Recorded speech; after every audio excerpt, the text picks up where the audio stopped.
ಯಡಿಯೂರಪ್ಪನವರ ವಿಚಾರ ನಿನ್ನೆ ನನಗೆ ನನ್ನ ಬಿಜೆಪಿ ಅಧ್ಯಕ್ಷ ಭ್ರಷ್ಟಾಚಾರದ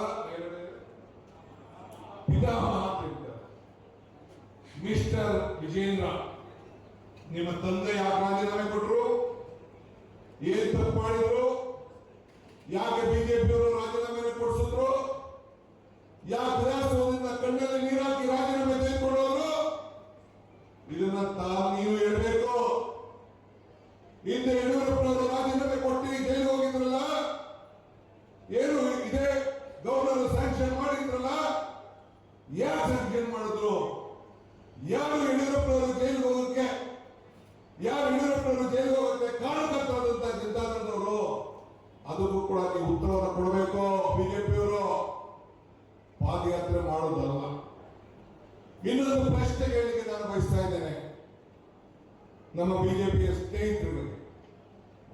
ಬಿಜೆಪಿ ಎಲೆಕ್ಷನ್ ಮುಂಚಿತವಾಗಿ ನಮ್ಮ ಎಲೆಕ್ಷನ್ ಅಸೆಂಬ್ಲಿ ಮುಂಚಿತವಾಗಿ ಮಾಜಿ ಪ್ರಧಾನಿ ದೇವೇಗೌಡರ ಕುಟುಂಬದ ಭೂ ಕಬಳಿಕೆ ಪಕ್ಷಿ ನೋಟ ಅಂತ ಹೇಳಿ ನಮ್ಮ ಬಿಜೆಪಿಯ ಸ್ನೇಹಿತರು ಪ್ರಕಟಣೆ, ಭಾರತೀಯ ಜನತಾ ಪಾರ್ಟಿ ಮೈಸೂರು ಘಟಕ ಇದೇ ಮೂಡಾದಲ್ಲಿ ಮಾಡಿರುವಂತಹ ಎಲ್ಲ ಸ್ಟೇಟ್ಗಳನ್ನ ಯಾರೇನು ಅರ್ಜಿ ಹಾಕಿದ್ದಾರೆ ಅಂತ ಕುಮಾರನ ಅರ್ಜಿ ಸಮೇತ ಪ್ರಿಂಟ್ ಮಾಡಿದ್ದಾರೆ.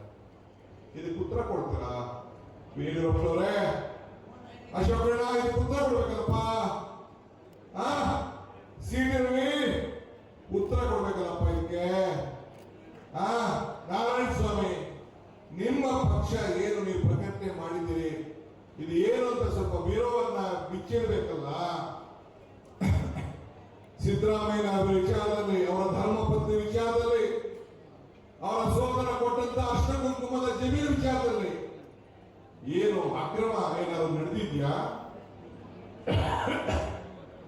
ಸರ್ಕಾರಿ ಜಮೀನು ಹೋಗಿದ್ರ, ಅಕ್ರಮವಾಗಿ ಮಂಜೂರಾತಿಯನ್ನು ಮಾಡಿಕೊಂಡಿದ್ರ, ತನ್ನ ಜಮೀನನ್ನ ಮೂಡಲವರು ಅಕ್ರಮವಾಗಿ ಪಡ್ಕೊಂಡಕ್ಕೆ ಒಂದಷ್ಟು ಸೈಟ್ ಅನ್ನ ಪಡ್ಕೊಂಡಿದ್ದಾರೆ. ತಪ್ಪೇನಿದೆ? ನಮ್ಮ ಜಮೀನಿಗೆ ಆಸ್ತಿ ಹೋದ್ರೆ, ನಿಮ್ಮ ಆಸ್ತಿ ಮೈಸೂರು ಹೋದ್ರೆ ನಿಮ್ಗೆ ಪರಿಹಾರವನ್ನು ಕೊಟ್ಟಿದ್ದಾರೆ. ನಮ್ಮ ಕನಕಪುರದಲ್ಲಿ ಜಮೀನು ಹೀಗೆ ಎಲ್ಲ ಒಡೆದಾಕ್ಬಿಟ್ಟು ಅವ್ರಿಗೆಲ್ಲ ಪರಿಹಾರ ಸೈಟ್ ಕೊಟ್ಟಿದ್ದೇವೆ, ಹಂಗೆ ಸೈಟ್ ಎಲ್ಲ ಕೊಟ್ಟಿದ್ದಾರೆ. ಇಷ್ಟು ಜಾಗ ಹೋಯ್ತು ಅಷ್ಟು ಕೊಟ್ಟಿದ್ದೇವೆ, ಕಾಂಟ್ರಾಕ್ಟ್ ಕೊಟ್ಟಿದ್ದೇವೆ, ಕಾಂಟ್ರಾಕ್ಟ್ ಕೊಟ್ಟಿದ್ದಾರೆ. ಏನಾದ್ರು ಮಾಡಿರೋಂಥ ತಪ್ಪು ನೀವೇ ಅಧಿಕಾರದಲ್ಲಿದ್ದಾಗ, ನಿಮ್ಮ ಸರ್ಕಾರ ಅಧಿಕಾರದಲ್ಲಿದ್ದಾಗ, ಬೊಮ್ಮಾಯಿ ರಾಜ್ಯದ ಮುಖ್ಯಮಂತ್ರಿ ಆಗಿದ್ದಾಗ ನೀವು ಸೈಟ್ ಕೊಟ್ಬಿಟ್ಟು, ಬೈತಿ ಬಸವರಾಜು ಮಂತ್ರಿ ಆಗಿದ್ದಾಗ ಸೈಟ್ ಕೊಟ್ಬಿಟ್ಟು, ಈಗೇನು ಬೈತಿ ಸುರೇಶ್ ಕೊಟ್ಟಿದ್ರ, ಯಡಿಯೂರಪ್ಪನವರು ಸೈನ್ ಹಾಕಿದ್ರ, ಇಲ್ಲ ಸಿದ್ದರಾಮಯ್ಯ ಸೈನ್ ಹಾಕಿದ್ರ? ಬೊಮ್ಮಾಯಿನವರ ಮುಖ್ಯಮಂತ್ರಿ ಇದ್ದಂತ ಸಂದರ್ಭದಲ್ಲಿ ಬೈತಿ ಬಸವರಾಜು ಯೂನಿಟ್ ಮಿನಿಸ್ಟರ್ ಆಗಿದ್ದ ಸಂದರ್ಭದಲ್ಲಿ, ಬಿಜೆಪಿ ಅವರು ಮೂಲ ಚೇರ್ಮನ್ ಆಗಿದ್ದ ಸಂದರ್ಭದಲ್ಲಿ ರೆಸಲ್ಯೂಷನ್ ಮಾಡಿ 50-50 ಕೊಡಬೇಕು ಅಂತ ತೀರ್ಮಾನ ಮಾಡಿ ಕೊಟ್ಟಿದ್ದಾರೆ. ಏನ್ ತಪ್ಪು ಮಾಡಿದ್ದಾರೆ? ಅದಕ್ಕೆ ನಮ್ಮ ಮುಂಚಿತವಾಗಿ ನಿಮ್ಮ ಹಗರಣದ ಬಗ್ಗೆ, ನೀವು ತೆಗೆದುಕೊಂಡಿರೋ ಬಗ್ಗೆ, ನಿಮ್ಮ ಭೂ ಕಬಳಿಕೆ ಬಗ್ಗೆ ಪಕ್ಷಿ ನೋಟ ಅಂತೇಳಿ ಬಿಜೆಪಿ ಅವರು ಏನು ಇವತ್ತು ಪ್ರಶ್ನೆ ಕೇಳಿದ್ದಾರೆ. ಅದಕ್ಕೆ ಈ ಪಾದಯಾತ್ರಾ ಸಂದರ್ಭದಲ್ಲಿ ಉತ್ತರವನ್ನು ಕೊಡಬೇಕು. ಕುಮಾರ ಹೇಳಿದ್ದಾರೆ ಇವತ್ತೆಲ್ಲೋ, ನಾನು ಡಿಕೆಗೆ ನಾಳೆ ಕೊಡ್ತೀನಿ ಉತ್ತರ ಅಂತ. ಬಹಳ ಸ್ವಾಗತದಿಂದ, ನಮ್ರತೆಯಿಂದ ನಾನು ಕಾಯ್ಕೊಂಡಿದ್ದೇನೆ. ಹೇಳಬೇಕು ಫಸ್ಟ್ ನಿಮ್ದು ಬಾಲಕೃಷ್ಣೇಗೌಡ ಹೇಳಬೇಕು, ಎಷ್ಟಿತ್ತು ಅಧಿಕಾರಿಗೆ, ಎಷ್ಟಿದೆ, ಈಗ ಎಷ್ಟಾಗಿದೆ, ಒಂದೊಂದು ದಿನ ಒಬ್ಬರು ಹೇಳ್ಬೇಕು, ಒಂದೊಂದು ದಿನ ಒಬ್ಬರು ಹೇಳ್ಬೇಕು. ನೀವು ಎಷ್ಟು ಅಧಿಕಾರ ಇದ್ದಂತ ಸಂದರ್ಭದಲ್ಲಿ ಎಷ್ಟಿತ್ತು, ಈಗ ಎಷ್ಟು 106 ಎಕರೆಗಳ ಬೆಂಗಳೂರಿನಲ್ಲಿದೆ. ಆಮೇಲೆ ಮಾತಾಡೋಣ. ಲಾಸ್ಟ್ ಅಲ್ಲಿ ಬೆಂಗಳೂರಿನಲ್ಲಿ ಏರ್ಪೋರ್ಟ್, ಚಿಕ್ಕುಪ್ಪಿ, ದೊಡ್ಡಕುಪ್ಪಿ, ಕನಕಪುರ ರೋಡು, ನಿರ್ಮಲ ರೋಡು, ಅಲ್ಲಿ ದೇವರಳ್ಳಿ, ಇಲ್ಲಿ ಕುಮ್ಮಳೂರು ಪಕ್ಕ ಎಲ್ಲ ಎಷ್ಟೆಷ್ಟಿದೆ ಅಂತೇಳಿ ಮಾತಾಡಬೇಕು. ಹೆಂಗ್ ಬಂತು, ಏನಾಗಿದೆ, ಎಷ್ಟು ತೆಗೆದುಕೊಂಡ್ರು, ಮೂಲ ದಾಖಲೆ ಎಷ್ಟಿದೆ, ಎಷ್ಟು ಹೋಗಿದೆ, ಎಷ್ಟು ಕಳ್ಕೊಂಡಿದೆ ಅಂತ ಹೇಳ್ಬೇಕು. ನಾನು ಮೈನೇ ವಿಚಾರಕ್ಕೆ ನಾನು ಮಾತಾಡಕ್ ಹೋಗುದಿಲ್ಲ, ಲೋಕಾಯುಕ್ತ ಎನ್ಕ್ವೈರಿ ಬಗ್ಗೆ ನಾನು ಮಾತಾಡಕ್ ಹೋಗುದಿಲ್ಲ. ಗೌರವ ಇರುವಂತ ಫೈಲ್ಗೆ ನಾನು ಮಾತಾಡಕ್ ಹೋಗುದಿಲ್ಲ, ಈ ಸದ್ಯಕ್ಕೆ ನಾನು ಮಾತಾಡಕ್ ಹೋಗುದಿಲ್ಲ. ಇಷ್ಟಕ್ಕೆ ನಾನು ತಾವು ಉತ್ತರವನ್ನು ಕೊಡಿ. ಜನತೆ ಕೊಡಬೇಕಿದು, ನನಗಲ್ಲ, ಈ ರಾಜ್ಯದ ಜನತೆ ಕೊಡಬೇಕು. ಬಿಜೆಪಿ ಸ್ವಾಮಿಯವರು ಶಾಸಕರಾಗಿದ್ದಂತ ಬಿಜೆಪಿ ಮಾಜಿ ಮಂತ್ರಿಗಳು ಅವರು ಕೂಡ ವಿಧಾನ ಪರಿಷತ್ನಲ್ಲಿ ಪ್ರಶ್ನೆ ಕೇಳಿದ್ರು. ಆ ದಾಖಲೆ ನನ್ನ ತಿಳಿದ ರೇವಣ್ಣವರಿಗೆ ಕೊಟ್ಟರು, ನನಗೆ ಎಲ್ಲೂ ಕೂಡ ಇದೆ. ನಾನು ಯಾಕೆ ಇವನ್ನೆಲ್ಲ ನಾನು ಮಾತಾಡ್ತಾ ಇದ್ದೀನಿ ಅಂತಂದ್ರೆ, ನೀರು ಗ್ಲಾಸ್ ಹೌಸ್ ಇದ್ದೀರಿ. ಬಿಜೆಪಿಯವರು ಎಲ್ಲ ಬ್ರಹ್ಮಾಂಡ ಭ್ರಷ್ಟಾಚಾರಕ್ಕೆ ಪಿತಾಮಹ ಬಿಜೆಪಿಯವರೇ ಹೊರತು ಈ ಕಾಂಗ್ರೆಸ್ ಪಾರ್ಟಿ ಅಲ್ಲ ಅನ್ನೋ ಮಾತನ್ನ ಈ ಸಂದರ್ಭ ಹೇಳಲಿಕ್ಕೆ ನಾನು ಬಯಸ್ತಾ ಇದ್ದೇನೆ. ನಿಮ್ಮ ಮೈಸೂರು ಕಾಂಗ್ರೆಸ್ ಬಿಜೆಪಿ ಘಟಕದ ಕಾಂಗ್ರೆಸ್ ನಿಮ್ಮ ಪ್ರಶ್ನೆ ಎತ್ತಾಳ ಪ್ರಶ್ನೆ,